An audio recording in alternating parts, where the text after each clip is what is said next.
Is your Hyundai Elantra's airbag light on right now? Warning emoji, don't ignore it, your airbags might not deploy in an accident. In this video, I'll show you the real reasons why it happens and how to fix it fast. Your Hyundai Elantra's airbag light is likely on due to a faulty steering wheel clock spring, damaged wiring harnesses under the seats, or malfunctioning occupant sensors.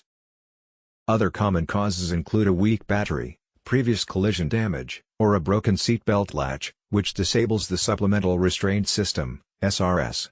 Here are key reasons for Hyundai Elantra airbag light.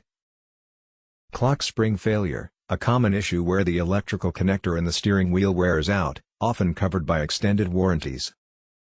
Underseat wiring harness, loose, corroded, or damaged connectors under the front seats can trigger the light.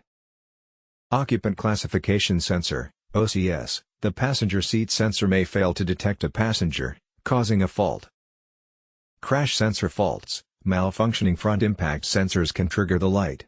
System check, a low battery voltage can sometimes trigger the warning system. What to do? Scan for codes. Use an OBD2 scanner capable of reading SRS/airbag codes to identify the specific issue. Standard scanners may not work. Check recalls. Contact a Hyundai dealer to check if your vehicle has an open recall on the clock spring or airbag system. Inspect connections. Carefully check the wiring harnesses under the front seats for loose connections.